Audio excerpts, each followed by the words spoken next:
Oh, we're live already. Amazing. Okay, cool. Right, so welcome, day 16. Over halfway. How exciting. If you remember back, right, in the first week we spoke about the dream customer, the result that we wanted to get them, and also then we created a framework to help them get that result, right? Now that was like the first step. And we did the same with the order button. We were able to take something out, create a framework around it, and make it as an add-on.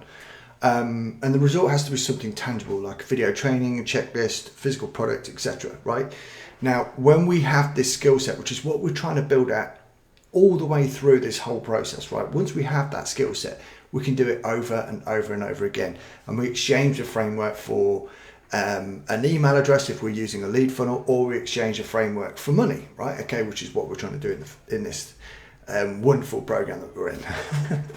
So, when you create the offer stack, you are increasing the value of the offer. And as we build the funnel, we're saying pretty much the same thing every time, right? So what's the result?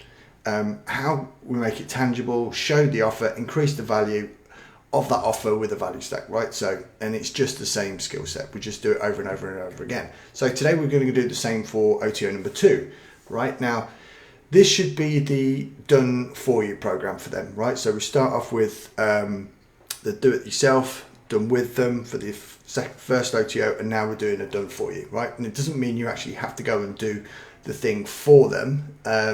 Now in the funnel that I'm building, I may do that. I may do a build out of a funnel for them, right? That could be my OTO too, but it would be quite a significant price based on the fact that it's my time to do it. So, or I might slip that into an OTO 3. So it's just how it's going to work for my funnel, but again, everyone's different, right? So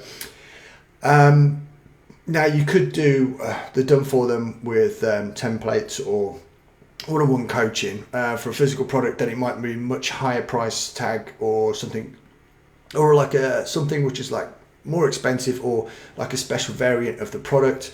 I know that one of the guys mentioned there that they could do like a commission piece. That could be definitely a great one for an OTO2, because you're going to get less people take the OTO2. Obviously, the price can be higher. And what is actually Steve Larson did was give an example of an offer stack for the OTO2, right? Which is the done for them, right? So he said like an hour Zoom call, 1-to-1, not a one-to-many. So it's not a group coaching thing. Take notes for them, right, and give them that notes. Send the recordings so they've got that and they can keep referring back to it as well, and any assets they might need, or which might be in my case it might be like the email swipes that they can plug into their funnel, something like that, and of course then or something else if you don't have that, something else that you use to charge for, right? That could be thrown in there as well. And the other example that he gave there for the offer stack was a 30-minute follow-up call in 30 days, just to see if they've got any questions, check on the implementation and stuff like that. And that might be a great time to then upsell them into something greater if they didn't take that in the first place, right? So, and to deliver on that, again, if we're talking like digital products and stuff like that, it's really simple. All you need to do is remember we did the membership, right? We put the lesson sections together, right? And then we actually put the lessons in, which can only be accessed if they bought each part of the funnel, right? And the third part, the OTO 2, just needs to be a calendar link so they can go ahead and book, right? So they can schedule the booking in, right? Simple stuff. And price wise, go and take a look and see what other people are charging in that niche, right? So you definitely don't want to be the lowest in the market. Never ever price yourself as low as the lowest that you've seen. So if you've seen like a whole range between like $500 and $1,000, go mid-range to high. Yeah, so $800 or $900, that should be fine. But if you see it's people are charging like $100 to $200, then go for like 160, 170, something like that, or even 197. And one of the cool tricks that I've learned as well, which you can use on the OTO1, is to use a payment plan. So if it's like $197, then maybe you can split it in half and let them pay over 2 months, right? So that could be a nice, easy way. That's like almost like a downsell. So if people go to leave the screen, that'll come up as a pop-up and it offers them a separate way to actually get in but only starting with a little bit less to begin with, right? So they're not having to pay out the full amount in one go. So you'll find your conversions are pretty decent on that.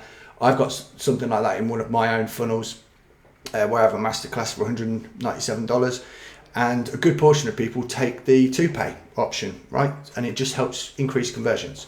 So it's all good that way. Now the sales script is very similar to OTO1 for this, what we're doing now, OTO2. So make sure you revisit to make sure you get the full game plan, and the one page for today, which goes through all of the OTO2 stuff, is in the notes there. So you can go ahead and get on that, and we'll catch up. Any questions or anything else like that, post in the group. If you need something very specific, sure, yeah, you can message me privately, but the more we put into the group, the better it is for everybody, because then we can all grow together. All right, guys, I'll catch up with you guys again tomorrow.